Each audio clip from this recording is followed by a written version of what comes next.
Ok? Bom dia, irmãos, mais uma vez, né? Se os irmãos quiserem ficar mais próximos aqui também no meio, pode vir, facilita aqui um pouco, né? Até porque já é muito estranho fazer escola dominical daqui, né? Escola dominical realmente é melhor quando a gente está na sala menor, onde a gente consegue interagir mais, né? A gente consegue conversar, perguntar, vocês responderem, participarem, né? Isso é muito interessante, né? Então, aqui em cima está dizendo ao pastor, é muito estranho estar aqui fazendo escola dominical aqui em cima. Parece que a gente está fazendo sermão, né? E eu não sou pastor para dar sermão, para fazer pregação, né? Mas vamos aqui, seguindo em frente, né? Vamos orar para a gente começar? Querido Deus e Pai que está nos céus, muito obrigado, Senhor, porque estamos aqui mais uma vez e te agradecendo por isso, Senhor. Queremos nesse momento, Senhor, estar te pedindo para que Tu estejas conduzindo, Senhor, essa escola dominical, que Tu esteja aqui conosco, Senhor, esteja com todos aqueles que estão participando, esteja com todos os professores que estão, cada um em suas salas aí agora, que Tu esteja nos conduzindo, Senhor, para que Teu Espírito fale através de nós, para que possamos estar transmitindo realmente tudo de acordo com a Tua vontade, Senhor. Fica conosco, em nome de Jesus Cristo, Teu Filho amado. Amém, Senhor. Bem, irmãos, estamos estudando esse semestre, né, sobre a Bíblia que Jesus usava, né, com uma introdução ao Velho Testamento. Né, é uma revista bem interessante, né, quem não tem a revista, infelizmente, não tem mais revista na Escola Dominical, né, mas se alguém quiser, para pegar uma cópia, alguma coisa, para poder estar estudando, para poder estar lendo essa revista em casa, ela é bem interessante a revista, ela traz realmente uma visão bem interessante, né, ela não se preocupa em estudar cada livro do Velho Testamento, a proposta dela não é essa, né? A proposta dela realmente é mostrar, né, as lições que nós temos no Velho Testamento, né, e o quanto ela é complementar realmente, ela faz o panorama total, é a Bíblia, né? Ela faz parte da Bíblia, né, o Velho Testamento. Nós sabemos que nós temos algumas religiões aí, né, que hoje em dia elas ainda dizem que, uns dizem que é o Velho Testamento que vale, que o Velho Testamento não vale ainda, porque ainda estão esperando o Messias chegar, né? Outras estão por aí agora dizendo que, como estamos vivendo o período da graça, então só o Novo Testamento vale, que o Velho Testamento não serve de nada, né? Então são tantas heresias que nós vemos nesse mundo afora, né? Isso é realmente constrangedor para todos nós, né? É muito ruim isso, né? Mas nós estamos aprendendo aqui que a Bíblia realmente ela é completa, né? A palavra de Deus ela é completa, ela vem do Velho Testamento ao Novo Testamento, né? Então a palavra é completa, né? Então a gente tem realmente uma ideia de completude realmente da palavra de Deus, né? Vamos testar aqui agora. Ok. O que foi que nós já aprendemos até aqui, né? Nas lições que nós já vimos até hoje? Nós aprendemos o quê? Que é sobre a perfeição do Antigo Testamento, né? Isso já foi visto aqui nas aulas anteriores. A gente já viu que o Antigo Testamento testemunha de Jesus Cristo, que a Bíblia é suficiente e viva a palavra de Deus, né? Então, como eu já falei, né? A completude realmente da Bíblia, né? Vimos aqui também que tudo o que lemos no Antigo Testamento tem o objetivo de nos levar ao cumprimento da nova aliança em Jesus Cristo, né? Então, tudo aquilo que nós vimos no Velho Testamento, que está escrito no Velho Testamento, a gente vê se cumprindo já no Novo Testamento. Que o Antigo Testamento é a revelação do Evangelho da graça em Jesus Cristo, né? Então, nós temos esse panorama, né? Então, a gente vê que realmente não existe pedaços da palavra de Deus, existe a palavra de Deus, né, em toda a sua completude, de Gênesis ao Apocalipse, né? Em todo local, né, muitas vezes as pessoas leem a Bíblia achando que a Bíblia só fala de Jesus Cristo no Novo Testamento. Não, no Novo Testamento tem o nascimento de Jesus Cristo, né? Mas já se fala do nascimento de Jesus Cristo, da vinda de Jesus Cristo, desde Gênesis 1, né? Então a gente já vê isso desde Gênesis 1. Então a Bíblia realmente, ela trata toda ela do plano da redenção, seja ela no Velho Testamento ou no Novo Testamento. No Novo Testamento, né? Aqui tem uma imagem, né? Só mostrando realmente a Bíblia como um todo, Velho Testamento, Novo Testamento, nós temos aí os 66 livros, né? E que realmente uma única história de redenção, dirigida por Deus, é a base, o fundamento da unidade do Antigo e Novo Testamento, né? Então a redenção realmente é tratada em toda a Bíblia, seja em Gênesis, seja no Apocalipse, né? Então, em qualquer local que a gente leia, a gente vai verificar realmente falando sobre a redenção de Jesus Cristo, né? E a lição de hoje, a gente vai tratar sobre os ofícios do Antigo Testamento de Jesus Cristo, o profeta, sacerdote e rei, né? Já tivemos aqui uma palavra aqui anterior com o pastor Manuel, né? Uma palavra realmente abençoadora aqui para todos nós, falando exatamente sobre esse tema, o profeta, sacerdote e rei. né? E nós vamos ver aqui qual é realmente o nosso objetivo hoje aqui. O objetivo nosso hoje é compreender a origem de cada um dos três ofícios, profeta, sacerdote e rei, e ver como eles se cumprem em Cristo, né? Então, a gente vai ver o seguinte, primeiro os conceitos de profeta, de sacerdote, de rei, e ver como tudo aquilo que foi citado lá no Velho Testamento sobre profeta, sacerdote e rei se cumpre em Jesus Cristo, né? Então, é esse o nosso grande objetivo aqui hoje, né? E também de ter a visão cristocêntrica ao ler o Antigo Testamento. É um modo maravilhoso de aprender a obra redentiva em todos os detalhes da história da humanidade. Sacerdotes, reis e profetas são figuras que nos levam a compreender os propósitos de Deus nos eventos e acontecimentos do Antigo Testamento. Então, veja, nós temos que ler o Velho Testamento já dentro de uma visão cristocêntrica. Nós temos que ler o Velho Testamento vendo Cristo naquelas palavras que estamos lendo ali, tá certo? Porque toda a Bíblia trata de Jesus Cristo. Não é uma parte da Bíblia, não é só depois do nascimento de Jesus Cristo no Novo Testamento, né? Estou sendo até repetitivo nessas colocações, para realmente a gente fixar o valor do Antigo Testamento, né? Do Antigo Testamento. Mas aí a gente vem, né? Se a gente está falando de ofício, o que vem a ser ofício, né? Como é que a gente entende o que é que a gente pode chamar efetivamente de ofício, né? Ofício a gente sabe que é o quê? É qualquer atividade de trabalho que requer uma técnica, uma habilidade específica. Então, tudo aquilo que a gente faz que requer uma habilidade, aquilo é um ofício, né? Então, a gente tem, por exemplo, a pessoa pode ser um pedreiro, é o ofício dele ser pedreiro. Ele tem que ter habilidade para ser pedreiro. Se a pessoa é professor, tem que ter habilidade para ser professor, é o ofício dele. Se é médico, seja o que for, né? Então, a pessoa é uma habilidade que a pessoa tem, requer técnicas, requer formas de fazer. Então, é o ofício da pessoa, é exatamente isso. O conceito de ofício é esse aí. Aí, quando a gente está falando de ofício, a gente está falando dos ofícios hoje de quem? De profeta, sacerdote e rei. Então, o que vem a ser um profeta, né?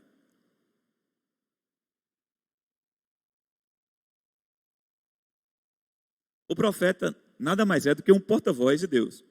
É aquele que ouve o que Deus está falando e que transmite aquilo para as pessoas. E ele tem que transmitir aquilo na íntegra, né? Ele tem que transmitir aquilo na íntegra. Ele não pode estar usando subterfúgios ali e colocando sua interpretação, né? Então a gente tem que tomar muito cuidado hoje, como a gente diz no mundo de hoje, né? Hoje a gente vê muita gente dizendo que é profeta, que é isso, aquilo, outro, né? E que a gente vê as profetadas acontecendo por aí, né? As pessoas falando coisas que muitas vezes não tem nada a ver com a palavra de Deus e dizendo que ali é uma profecia, né?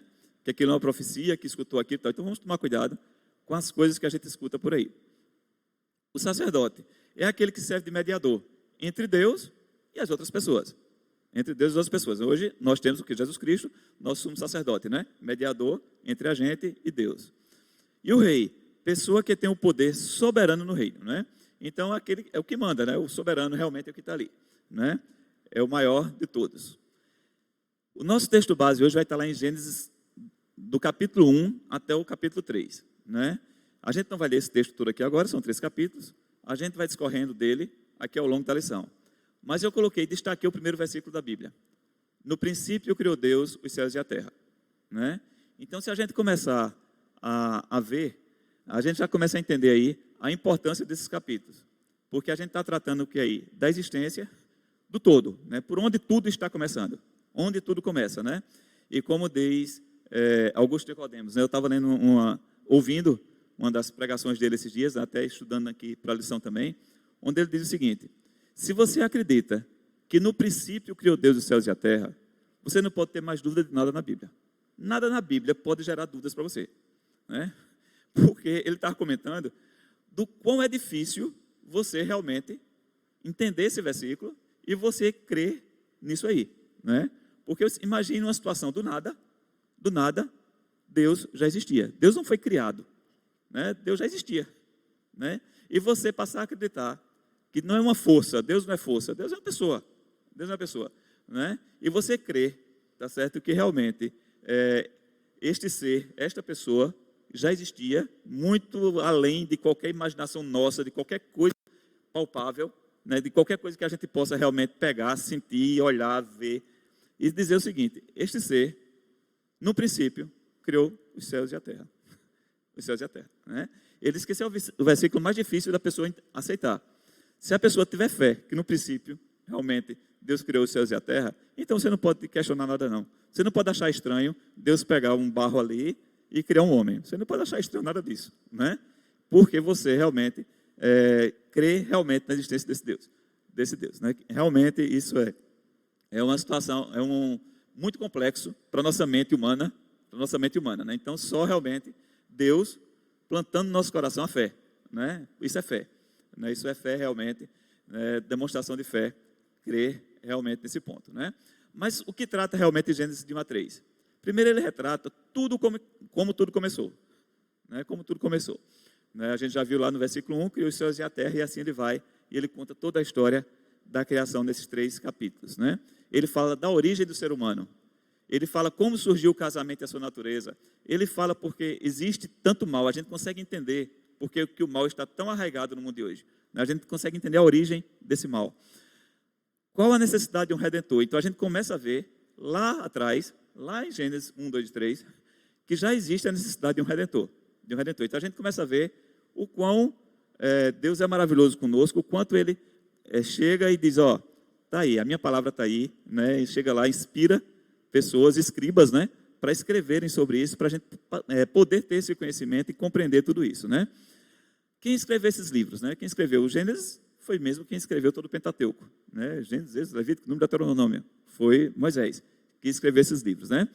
E ele escreveu com a intenção básica de querer reorientar o povo israelita de realmente quem é Jesus, né? De quem realmente é Deus, né? De que realmente o Deus existe e quem é o verdadeiro Deus. Porque os israelitas tinham passado 400 anos ali no Egito, sofrendo, 400 anos ali, ouvindo sobre os deuses egípcios, né? Então, ali, o dia a dia deles, apesar de serem um povo separado e tal, mas eles estavam misturados com os egípcios, naquele meio. Então, ali eles tinham todo aquele conhecimento dos deuses que eram adorados ali pelos egípcios. Então, isso era uma situação que poderia estar gerando conflito na cabeça dos israelitas, né? Já estavam ali 40 anos andando no deserto. Então, Moisés diz, peraí, vem cá. A gente está perto de chegar na Terra Prometida, vocês precisam entender um pouco mais sobre isso. Vocês precisam se firmar nos conhecimentos efetivamente de quem é Deus. Quando entrar na Terra Prometida, vocês têm que saber qual é o Deus que vocês servem, né? Então ele chega e conta toda essa história, né? Então o livro de Gênesis é um livro histórico. É um livro que conta exatamente a história do povo de Deus, né? Conta a história realmente de Deus aí, né? E o interessante é o seguinte, Moisés, ele conta essa história de uma forma que parece que ele estava lá presente, né? E Deus disse, haja luz, e apareceu a luz. Deus disse que isso aconteceu, né? Até parece uma coisa assim, realmente, que ele está ali vendo, né?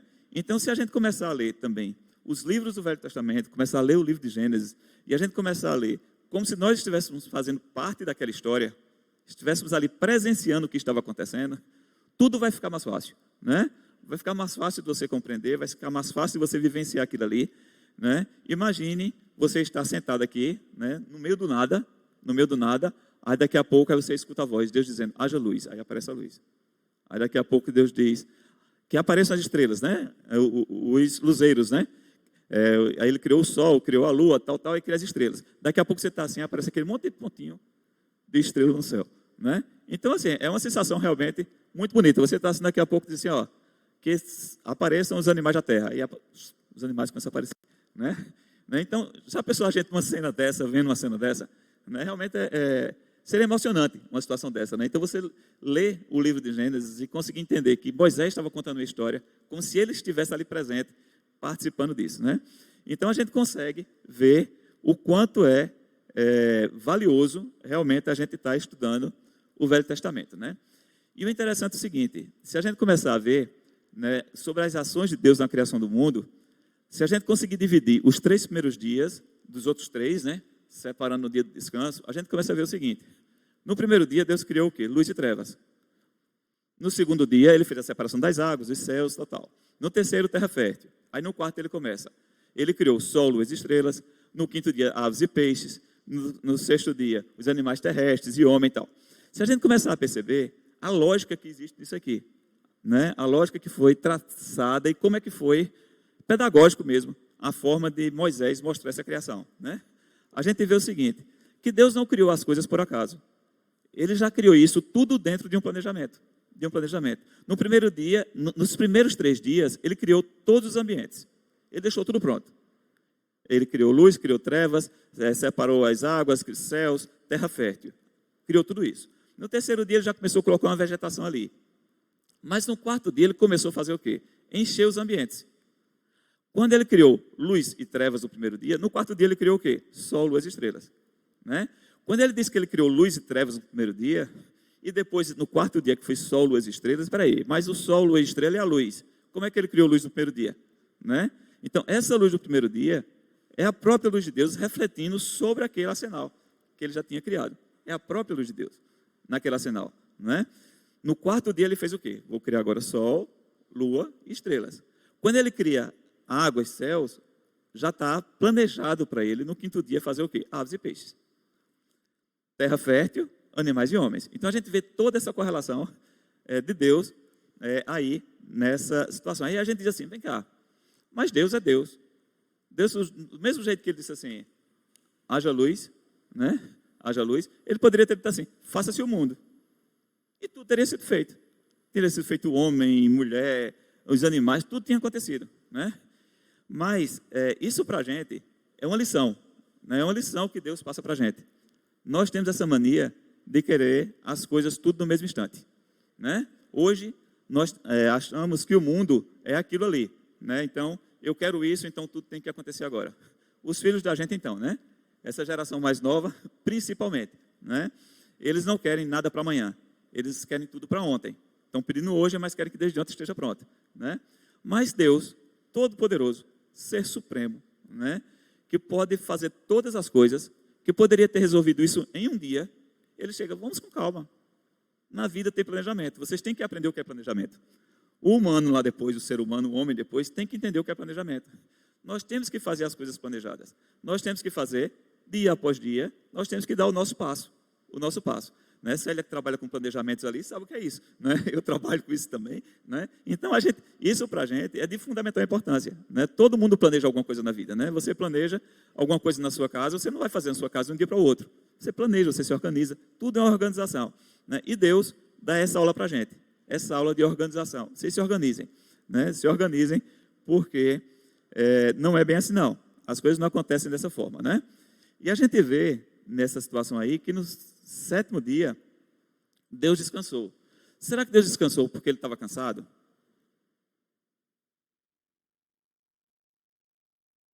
Quando a gente diz que descansou é porque a gente descansou mesmo, né? A gente está cansado, ele vai lá deitar e vai dormir porque a gente está cansado.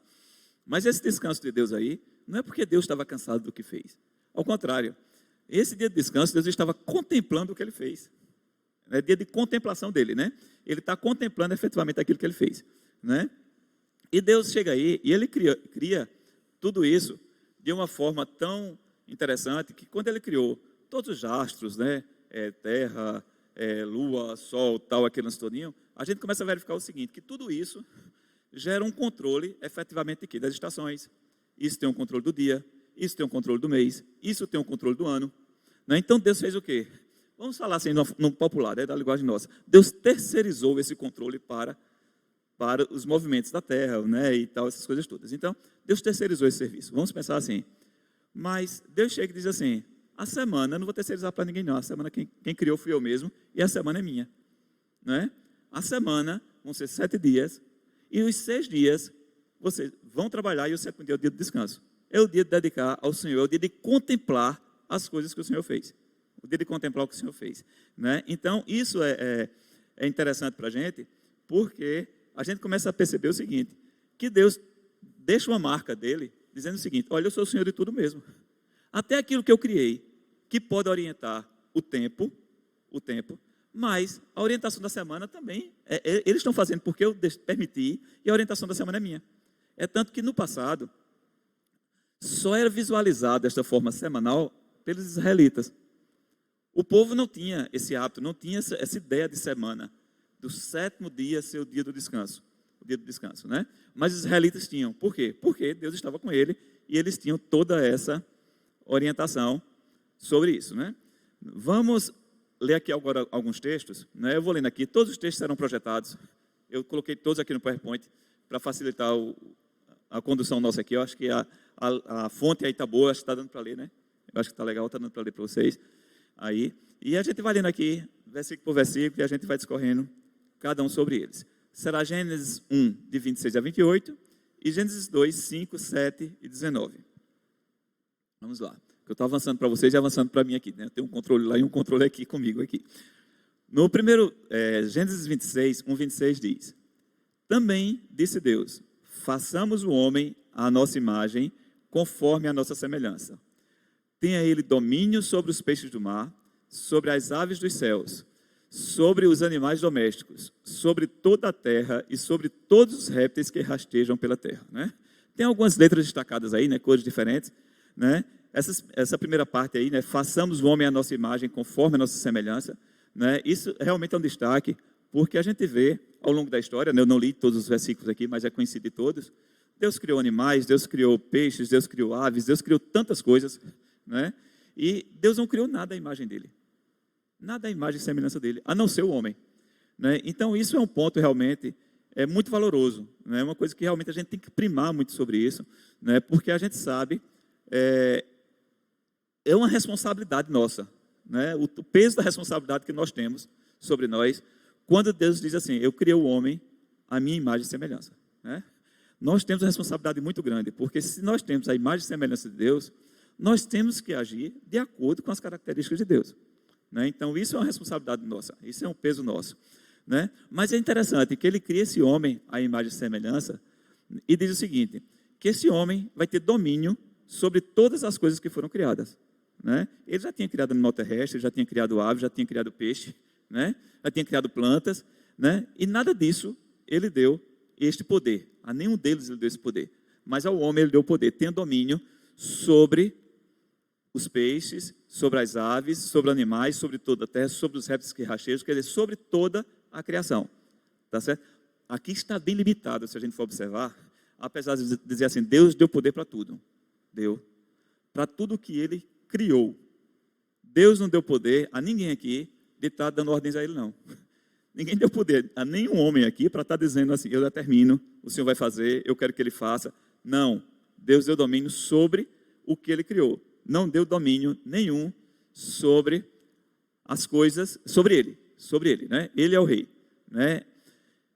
Criou, verso 27, criou Deus, pois, o homem à sua imagem, a imagem de Deus o criou, homem e mulher os criou. E Deus os abençoou e lhes disse, sede fecundos, multiplicai-vos, enchei a terra e sujeitai-a, dominai sobre os peixes do mar, sobre as aves do céu, e sobre todo animal que rasteja pela terra. Né? A gente está vendo aqui a ratificação, mais uma vez, citando sobre o domínio, sobre todas as coisas. E ele diz aqui, multiplicai-vos e enchei a terra. Né? E enchei a terra. Então, a gente aqui, mais um ponto claríssimo, né? Que a gente vê aqui, que realmente Deus criou homem e mulher, só através de homem e mulher, que pode existir efetivamente a fecundação e que podemos ter a multiplicação, como Deus orienta na palavra dele. Né? Então, realmente, a gente sabe que aqui não tem brechas alguma na palavra de Deus para que a gente venha tratar aqui de relações homossexuais. Não é porque homossexual não existe homem com homem, mulher com mulher, que tenha condições de fecundar e se multiplicar. Tá certo? Vamos aqui agora para Gênesis 2, 5, 7 e 19. No 5 ele diz, não havia ainda nenhuma planta do campo na terra, pois ainda nenhuma erva do campo havia brotado, porque o Senhor Deus não fizera chover sobre a terra. E também não havia homem para lavrar o solo. No capítulo 1, Moisés, quando ele está retratando o capítulo 1, ele fala rapidamente, né, ele fala dos 7 dias, né, ele fala da criação de 6 dias, então ele fala rapidamente sobre a criação do homem e da mulher. Quando chega no capítulo 2, realmente ele vai descrever como aconteceu a criação do homem e da mulher. E ele diz o seguinte, ele criou tudo, mas o que era que ele não tinha? Não havia homem para lavrar o solo. A gente viu lá no capítulo 1, dizendo o seguinte, que Deus deu domínio ao homem sobre todas as coisas que ele criou.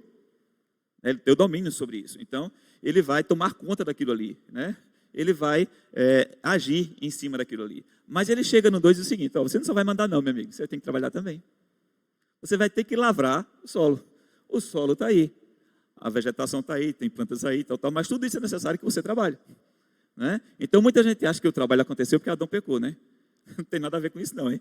O trabalho existe desde quando Deus criou o homem. Porque ele já criou o homem, porque ele precisava de alguém para lavrar a terra.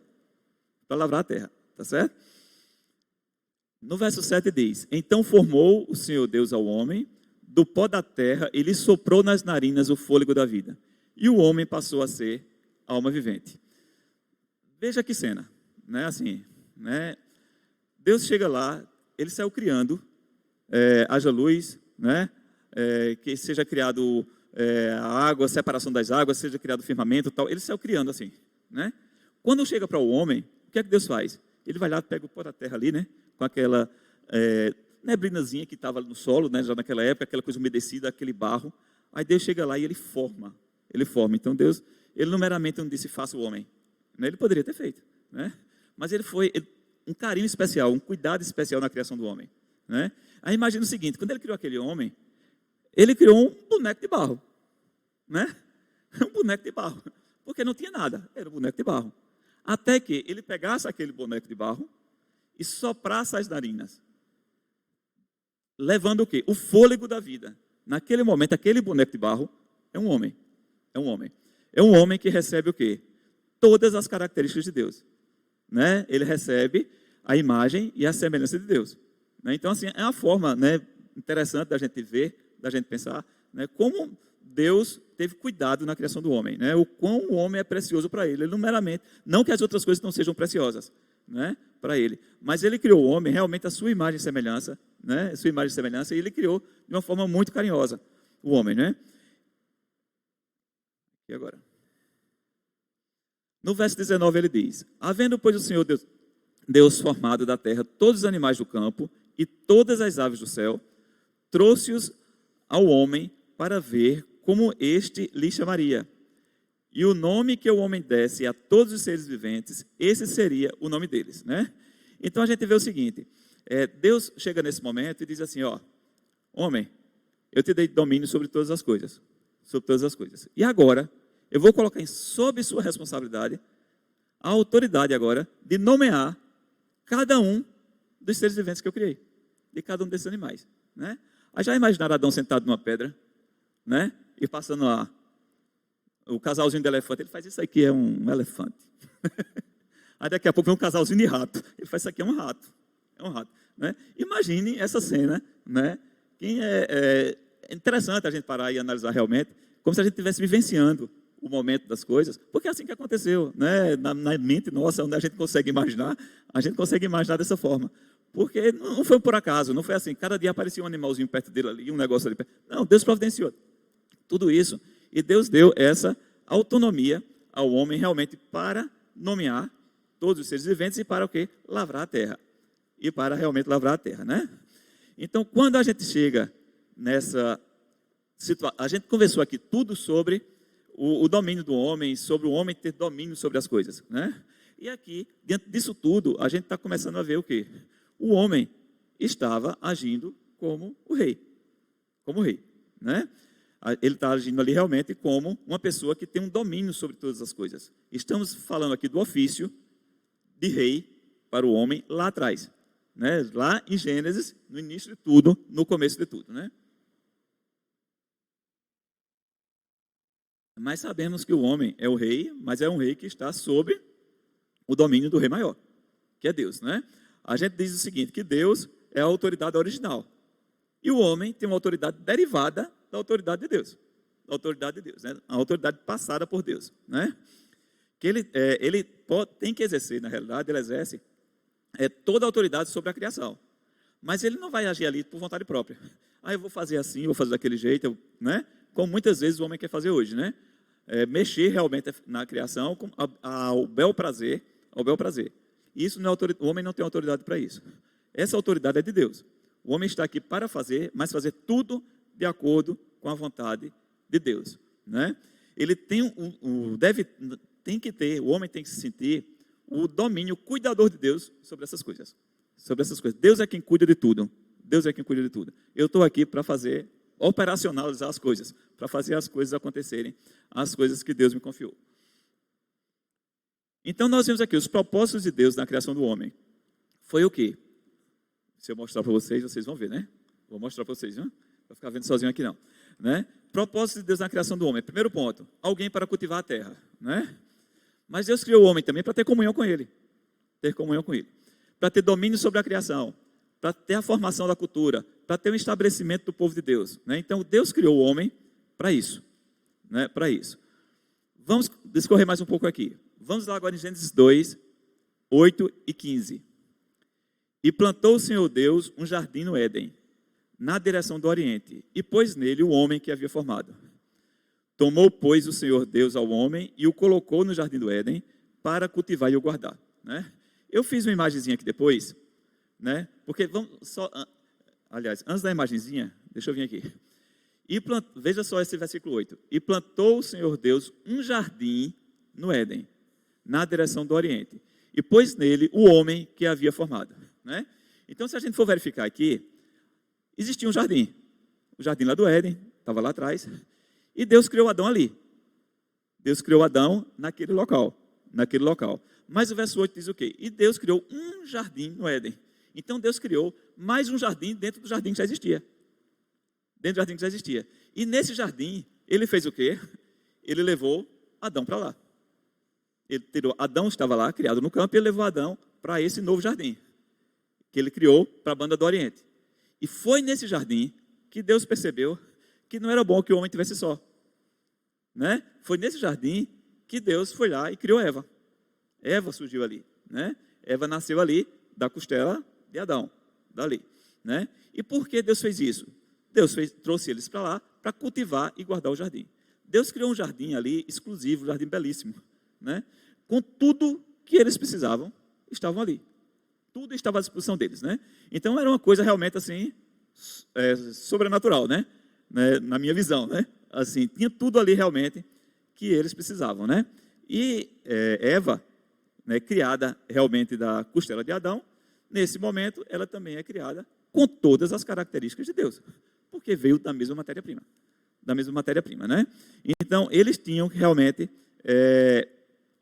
Adão e Eva, né, são realmente frutos da imagem e semelhança de Deus. Vamos ler agora, vamos lá para Números agora. 3, de 6 a 8. Em Números 3, de 6 a 8, diz o seguinte: faze chegar a tribo de Levi e põe-na diante de Arão, o sacerdote, para que sirvam, e cumpram seus deveres para com ele e para com todo o povo, diante da tenda da congregação, para ministrarem no tabernáculo. Terão cuidado de todos os utensílios da tenda da congregação e cumprirão o seu dever para com os filhos de Israel, ao ministrar no tabernáculo, né? Então esse texto está falando de quê? A gente saiu lá de Gênesis agora, já estamos lá na frente, já estamos em Números, onde está se falando de Arão como sacerdote, né? Estamos falando dos levitas, estamos falando do tabernáculo em si. Eu também trouxe uma imagem aqui, né, do tabernáculo. Né? A gente sabe que no tabernáculo tinha um local também separado no tabernáculo, que era chamado de quê? Santos dos Santos. Quem era que entrava lá? Os sacerdotes, né? O sumo sacerdote que entrava lá. Para quê? Né? Ele estava ali, era o local onde ele conversava com Deus, era onde ele levava os pecados do povo, né? Onde ele tinha esse momento de interação com Deus, e ele tinha uma obrigação grande ali também, de fazer o quê? De cuidar daquele espaço, de cuidar de tudo aquilo, né? Os levitas estavam lá para quê? Para cuidar dos utensílios, para cuidar de tudo que estava ali. Se a gente for fazer aqui um paralelo, tá certo? Uma analogia entre o texto que nós lemos lá em Gênesis agora e o texto que estamos lendo aqui em Números, a gente pode ver o seguinte: estava lá, Adão estava no jardim, Deus criou um jardim separado, era nesse jardim separado que criou Eva, é nesse jardim separado que Deus visitava Adão e Eva, que conversava com eles, que tinha aquele encontro com eles, né? Que tinha essa ligação, colocou eles lá para cuidarem daquilo, né? Eles tinham que ter cuidado de tudo que estava ali dentro do jardim, era uma obrigação deles. Então, quando a gente começa a fazer esse paralelo, a gente começa a entender o quê? Que Adão estava ali, sendo já visto também como um sacerdote. Ele estava ali como um supremo sacerdote ali, um sumo sacerdote ali, né? Ali dentro, da mesma forma que Arão estava lá no tabernáculo. Então, a gente começa a ver o quê? Mas agora, nesse ponto, a gente começa a ver, já desde aquela época, Adão sendo visto no papel de sacerdote. Então a gente começa a verificar o quê? Lá nos primórdios, a gente já viu o quê? Que Deus já criou o homem com o poder de domínio, de reinar, mas já deu ele também o papel dele de sacerdote. O ofício de sacerdote já estava impregnado no homem naquela época, né? Porque era o local que ele tinha ali de estar realmente conversando com Deus, de estar encontrando com Deus e cuidando do que Deus tinha colocado em suas mãos. Só que a gente sabe o seguinte, né? Que Adão e Eva, humanos, como nós somos também, né? Adão e Eva também pecaram, né? E eles não conseguiram efetivamente cumprir também, efetivamente, o seu papel de sacerdote, né? A gente vai ver isso aqui daqui para frente agora, tá certo? Aí eu pergunto, né? Nós somos tidos, né, como os sacerdotes do lar, né? E será que a gente também, esse sacerdote tão bonzinho, tão correto, sempre estamos exercendo nossa função como sacerdote realmente, como Deus quer que nós façamos? Né? Com certeza nós temos nossas falhas e muitas vezes a gente deixa de fazer a forma como deve ser feita realmente, né? Minha gente, não sei se eu estou muito rápido, é porque a lição não é pequena, é grande a lição, tá certo? E a gente falando em monólogo assim, para mim realmente eu não gosto desse monólogo, né? Eu gosto realmente da gente estar conversando, bater papo mais tranquilo. Mas vamos lá. Qualquer coisa, vocês levantem a mão aí e dizem, olha, freia um pouquinho aí, vai devagar. Aí eu tento falar mais devagar um pouquinho. Eu já falo rápido por natureza, né? E fico aqui me policiando para não falar tão rápido. Mas é difícil, mas eu vou tentando. Gênesis 2, 16 e 17 diz: E o Senhor Deus lhe deu esta ordem: de toda a árvore do jardim comerás livremente, mas da árvore do conhecimento do bem e do mal não comerás, porque no dia que dela comeres, certamente morrerás. Né? Aqui a gente vê o quê? Deus dando uma ordem. Mas Deus não deu meramente uma ordem. Não faça isso. Ele disse, não faça isso porque isso vai acontecer. É o que a gente sempre diz quando a gente está tratando com casais, com famílias, né? O Levi, mas aí que está com a gente sempre nessa caminhada também, Aribaldo, Gilda. A gente sempre diz o seguinte: se você vai ensinar alguma coisa ao seu filho, não adianta dizer que ele não faça. Tem que dizer que ele não faça e dizer as consequências do não fazer, né? E a gente vê Deus fazendo exatamente isso, né? Você não faça isso não. Não vá comer daquela árvore, porque senão vai morrer. Vai morrer. Eu já estou te orientando para isso, né? Então você já pense de forma diferente. Então isso aqui foi a primeira orientação redentiva de Deus para Adão, né? Se a gente fosse pensar aqui friamente, essa foi a Bíblia de Arão. Adão recebeu uma Bíblia que a Bíblia dele dizia o seguinte: olha, você vai dominar sobre tudo, né? Você vai cuidar de todas as coisas. Agora tem uma coisa: se você tocar naquilo ali, você morre. Você morre, pronto. Essa era a Bíblia de Adão. É a primeira mensagem redentiva que já teve lá atrás. Para Adão foi essa, né? Então era a Bíblia que ele tinha, era o que ele sabia, né? Diferente da gente, que nós temos uma Bíblia inteira hoje conosco aqui, tá certo? Então a gente começa a entender também o seguinte: vê só, a gente fala muito de livre-arbítrio. Eu não vou trazer esse tema para cá agora, que não é foco, né? A gente sempre fala do livre-arbítrio, a gente sempre fala do livre-arbítrio naquela decisão de assim, o homem tem a decisão de querer seguir a Deus ou de não seguir a Deus, né? Quando se fala de livre-arbítrio, se fala muito disso, e a gente sabe que já não existe mais livre-arbítrio, né? Mas se a gente for parar para analisar aqui um pouquinho, a gente vai começar a ver diferente, né? A gente vê o seguinte: Deus não deu livre-arbítrio ao homem para seguir ele, não. Foi ao contrário. Deus disse a ele: se você... Isso aqui é o que você vai fazer, o certo é isso aqui. Faça tudo certo. Se você fizer errado, você morre. Né? Então o livre-arbítrio dele foi para pecar. Não foi para acertar, não. O livre-arbítrio dele foi para pecar. Se ele fizer errado, ele pecou. Então ele se utilizou do livre-arbítrio para pecar. Para pecar. Não foi para acertar. Não foi o livre-arbítrio para seguir Jesus Cristo. Não. Ele foi criado para seguir Jesus Cristo, para seguir a Deus, para adorar a Deus. Está ali, foi criado para isso. Se ele errar, ele morre. Então o livre-arbítrio veio na condição dele errar. Né? Então, assim, a gente começa a ver, essa frase aqui, ela é muito importante, por isso que eu grifei. O que Deus diz é o seguinte: no dia que dela comeres, certamente morrerás. Certamente morrerás, né? Então, gravem bem essas palavras aí. Vamos adiante. Em 3, 1 a 6, diz o seguinte, no capítulo 1. Digo já, viu? Mas a serpente, mais sagaz que todos os animais selváticos que o Senhor Deus tinha feito, disse à mulher: é assim que Deus disse: não comerás de toda a árvore do jardim? A gente já começa a ver como a serpente ela é sagaz, né? Como Satanás é sagaz. Ele não chega ali para falar meramente usar para você as palavras efetivamente que Deus disse, né? Ele sabe qual é o ponto fraco, ele sabe como agir com o humano realmente, né? Ele já diz assim, Deus disse, não comerás de toda a árvore do jardim, né? Então ele já chegou generalizando, né? Ele já chegou dizendo, rapaz, esse Deus de vocês não é brincadeira não, viu? Tá aí, ó, tanta fruta que tem aí, tanta coisa gostosa que tem aí, ele está dizendo, não coma nada não, né? Ela sabia que não era isso, a serpente sabia que não era isso, né? Mas ela chega generalizando nesse momento, né? E chega Eva e responde, do fruto das árvores do jardim podemos comer, mas do fruto da árvore que está no meio do jardim, disse Deus, dele não comereis nem tocareis nele, para que não morrais. Não morrais. Então veja o seguinte, Eva disse, não é bem assim não, a gente pode comer de todas, só não pode comer dessa, nem comer nem tocar, porque se comer ou tocar a gente vai morrer, né? Então a gente começa a verificar o seguinte, primeiro ponto, Eva sabia de tudo isso, Eva sabia que não podia comer daquela árvore. Quem disse para Eva? Adão. Porque quando Adão recebeu essa ordem, Eva nem existia ainda.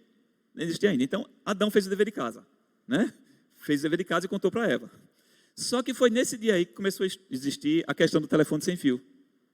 Aconteceu aí, né? Aqui telefone sem fio que a gente vai falando no vídeo de um e de outro, que a gente fala aqui, né? O dia tá lindo, no final vai dizer lá, o dia tá feio, tá lindo, tá azul, tá preto, tá amarelo, são um monte de coisa. Só não sai dizendo que o dia tá lindo, né? Foi o que aconteceu aqui.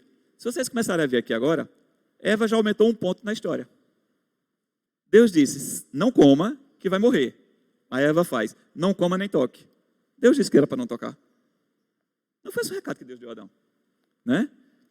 Será que esse não tocar aí, tá certo? Já foi Eva que disse isso para a serpente? Ou será que quando Adão passou para ela, já passou que não tocasse também? Né? Ninguém sabe, né? Ninguém sabe quem errou primeiro, se foi Adão na hora que passou a história para Eva, ou se Eva quando conversou isso com a serpente, tá certo?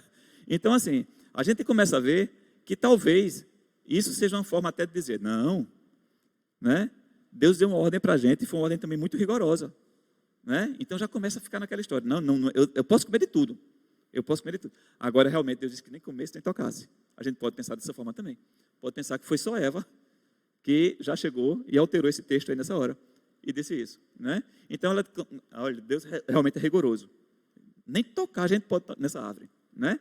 Mas vamos lá, aí a gente chega no verso 4 e diz, então a serpente disse à mulher, é certo que não morrereis. Veja só, opa, eu avancei não, né? Não.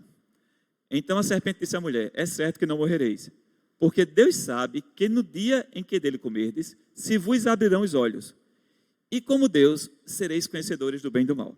Aí a gente começa a ver o seguinte, como o Satanás realmente é maldoso, né? Como a serpente ela é, né? Ela começa o seguinte, já jogando aquilo que você quer ouvir, né? Ele já começa olhando para você dizendo, ó, Deus está aí, é todo poderoso, é não sei o que, tal, né? Mas, ó, falando em morte para vocês aí. Isso é conversa fiada, rapaz, vocês não vão morrer não. Sabe por que não vai morrer? Porque vocês vão ficar igual a ele. O que ele não quer é que vocês sejam iguais a ele. É isso que ele não quer, né?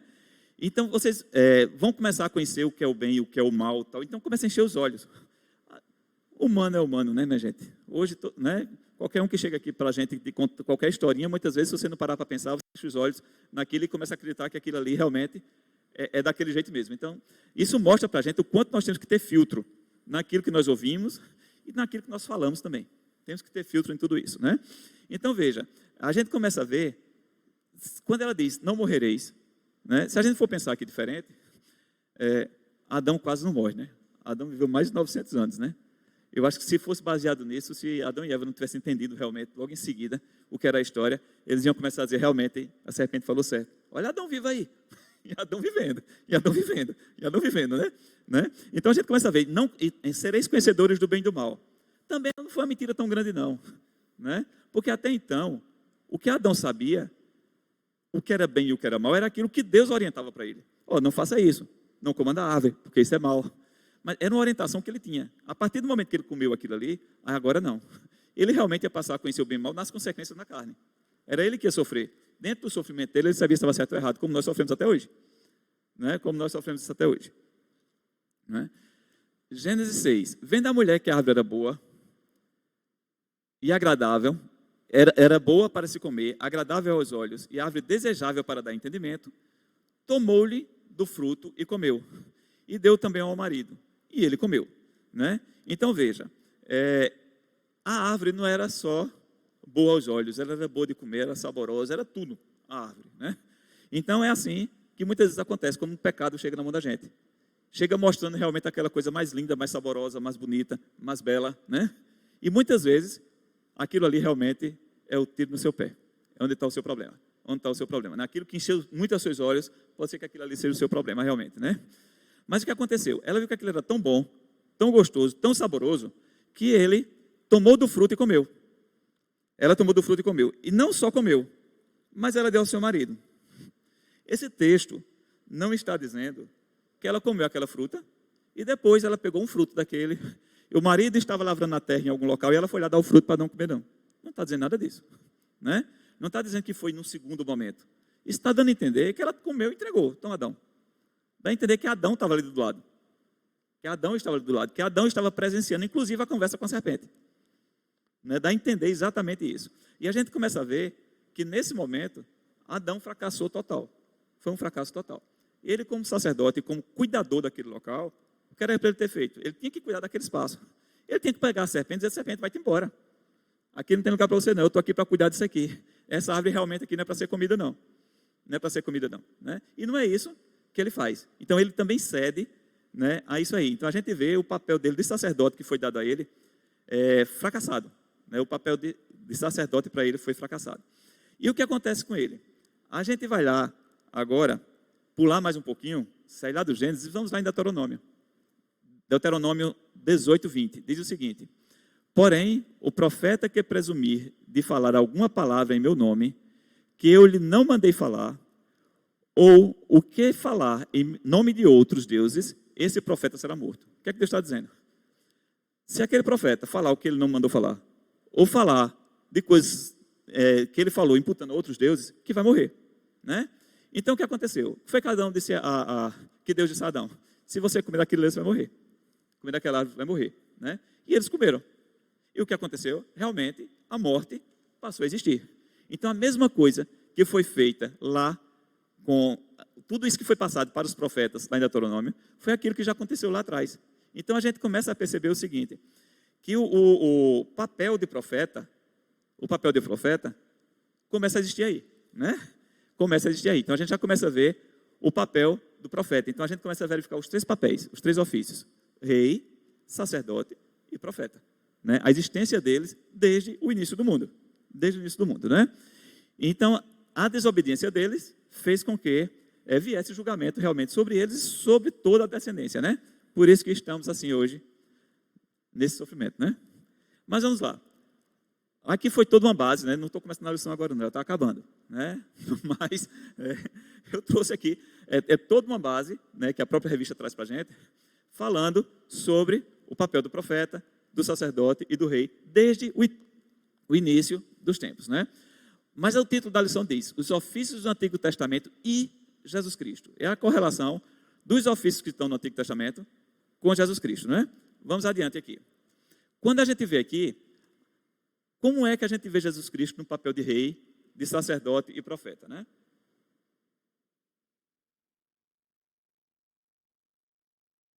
E profeta. Jesus Cristo como rei. A letra aí ficou um pouco menor, já não sei mais se está boa a leitura para vocês. Mas eu estou lendo aqui.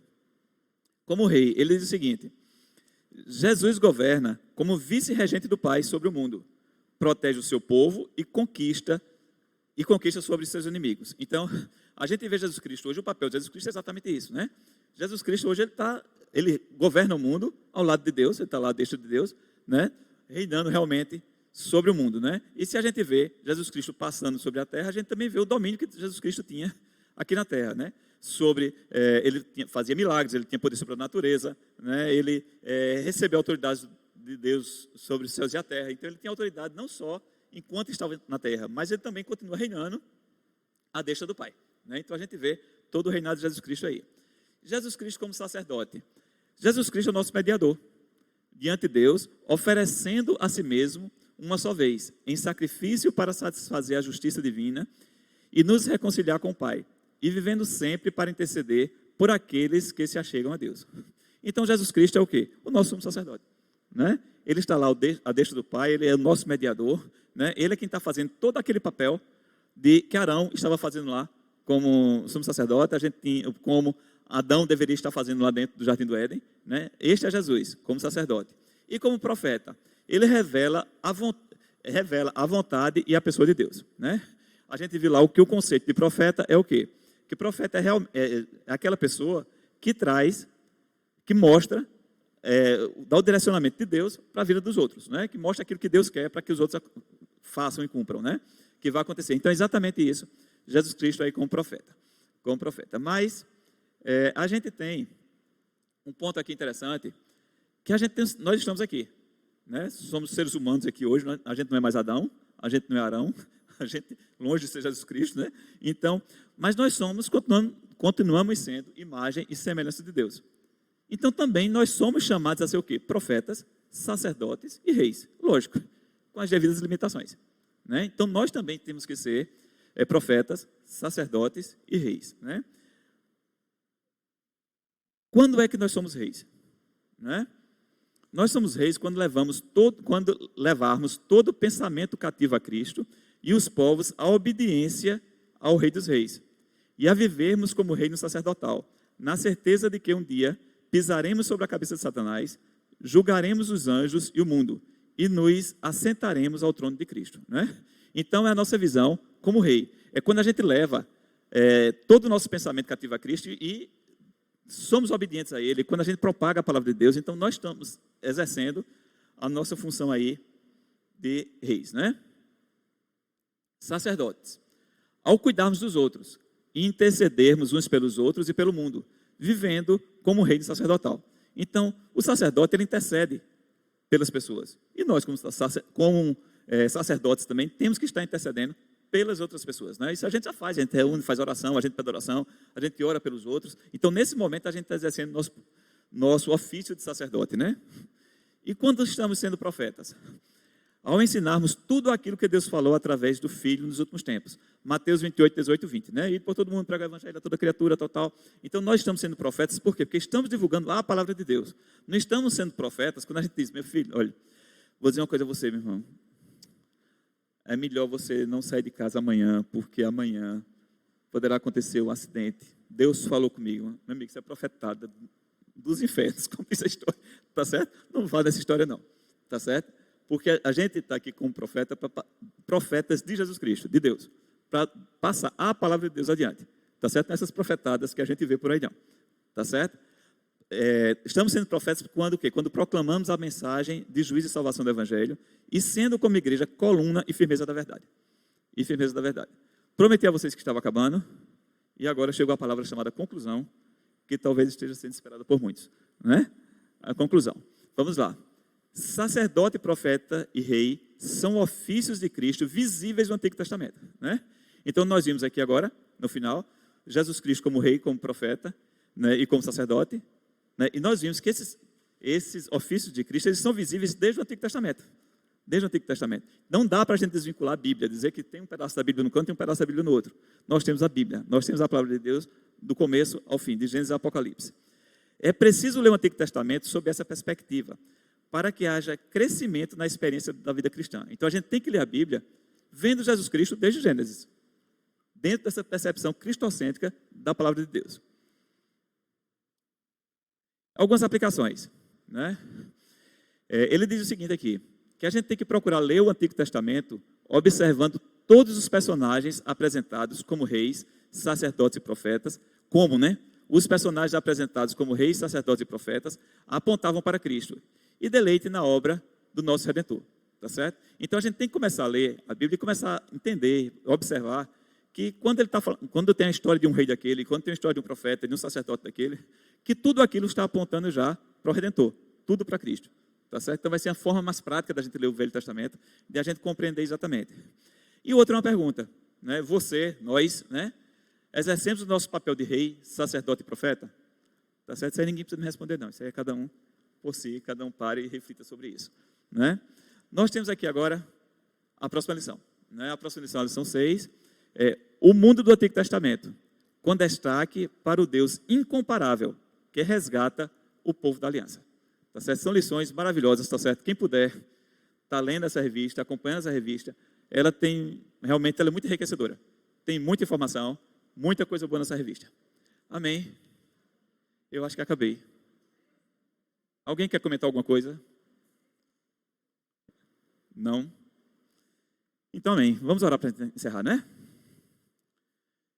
Querido Deus e Pai que está nos céus, muito obrigado, Senhor. Muito obrigado, Senhor, por esse momento aqui, Senhor, em Tua casa. Muito obrigado, Senhor, por esse estudo que fizemos aqui agora. Muito obrigado, Senhor, porque a Tua palavra, Senhor, ela muito nos enriquece, Senhor. É através da Tua palavra, Senhor, que nós entendemos a Tua palavra, Senhor. Muito obrigado, Senhor, pelo Teu cuidado, Senhor, conosco. Muito obrigado, Senhor, porque nós, Senhor, temos livre acesso à Tua palavra, Senhor. Tantas pessoas aí, Senhor, que não têm acesso à Tua palavra, e nós podemos ter acesso à Tua palavra de forma completa, Senhor. E eu te peço, Senhor, para que nós possamos realmente estar buscando cada vez mais a leitura da Tua palavra, que possamos estar buscando a compreensão da Tua palavra e que possamos cada vez mais entender, Senhor, que só Tu és Deus, que Tu és o Deus único, vivo e soberano sobre todas as nossas vidas, Senhor. Que Tu és Rei, que Tu és sacerdote, Senhor, que Tu és profeta, Senhor, que nós possamos também estar exercendo, Senhor, esses ofícios que Tu colocaste em nossas vidas, Senhor. Fica conosco, Senhor, leva-nos em paz nos nossos lares e traga-nos em paz, Senhor, à noite para estarmos juntos aqui cultuando a Ti mais uma vez. Em nome de Jesus Cristo, Teu Filho amado. Amém, Senhor.